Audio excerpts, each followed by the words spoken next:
Chapter 12. A penultimate chapter. George Melly did a series of late-night chat shows for Granada Television, and his idea was to have guests who were really friends, so that there would be no need for a clipboard full of questions prepared by researchers, just George and his guest. He kindly invited me onto the programme. I remember the pre-show hospitality was particularly lavish, and the interview suitably outrageous.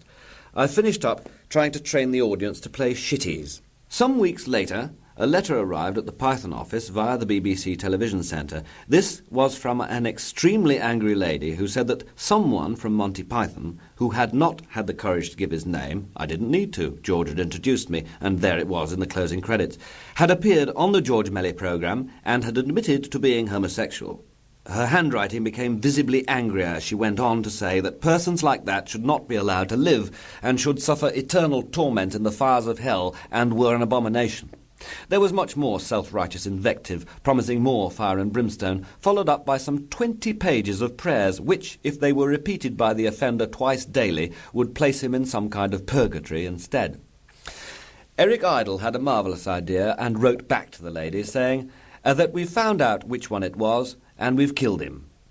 Curiously enough, we did the next TV series without John Cleese. I wonder what she thought.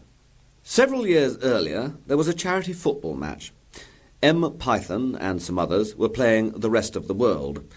I didn't want to get involved with actually playing, and so did my charitable bit by turning up as the colonel and marching up and down the field barking orders, lying in the goal mouth and just generally making a nuisance of myself.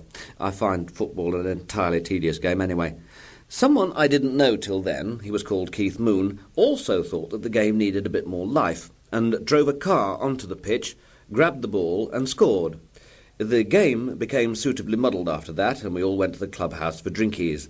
Keith and I seemed to have some kind of instant rapport, and certainly we both liked drink. We played an old St. Swithin's game called Shitties, in which teams compete in trying to deposit 3 coins held between the buttocks into a pint pot placed 10 feet away from the starting line. A few more drinks, and then back to Keith's place.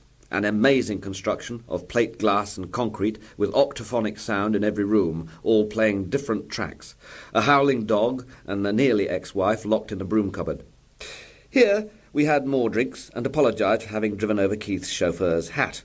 He reminisced gleefully about a few recent outrages and outlined a change of policy. Instead of destroying repellent hotel rooms, he had decided on a more constructive approach. Every visitor should smuggle in a suitcase full of building materials so that he could build some annoyingly permanent memento like a brick dog kennel in the middle of the room. I left at about 3 or 4 in the morning, Keith providing me with a bottle of scotch for the long journey from Chertsey. Very considerate. I would have done the same for him, and I have. The next time I remember meeting Keith was after a concert at the Sundown in Edmonton, London. Amazing. The balcony oscillated fully 6 inches in the middle, and the walls could be seen vibrating with the wonderful noise of The Who. I found I could actually understand the words if I put my fingers in my ears. I went round backstage afterwards to congratulate Keith. Great, loved it, I said. I could hear some of the words with my fingers in my ears. Keith laughed, and a diminutive grey-haired old lady said, "Shall I hit him, Keith, or will you?" Keith said, "Oh, you do it." She then swiftly lifted one of her little legs and kicked me in the balls. Fortunately, she just missed these sensitive parts, and I said magnanimously, "Go on, have another go," expecting her to give up. But she didn't, and clipped the lower bit of my left testicle. Wah! I went. Keith apologised for his mother-in-law's behaviour and suggested we should go for a drink. For once I didn't feel like a drink, and left, promising to see him again as soon as I felt better. The next time I saw Keith was at the Londonderry Hotel, the only hotel in London which would accept him, and even then his penthouse suite was registered under the name of Rupert Wilde. I called at the Londonderry and asked for Mr. Wilde's suite. It was on the top floor, the 11th, I think, and I arrived to find Keith and a few assorted girls, but no gin and tonic. I filled in with a beer or two while we waited for the gin Keith had immediately ordered from room service on my arrival. 15 minutes later, still no sign of gin. Keith rang room service to tell them that if the gin didn't arrive within the next 5 minutes, their television set would arrive on the pavement. Keith became impatient and disappeared out of the window. I realised that this itself was extraordinary, more than 10 floors up. I looked out of the window expecting to see a balcony, but no, there was no balcony and no Keith. only a 4-inch wide ledge extending round the building. I wouldn't have gone out there, but then I wasn't Keith.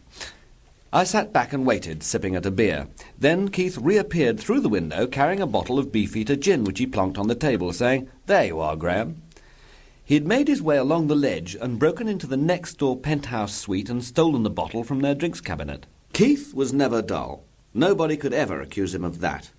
And whenever the two of us arrived together in his old local, or my current one, the Angel, there was an air of expectancy. Something was about to happen.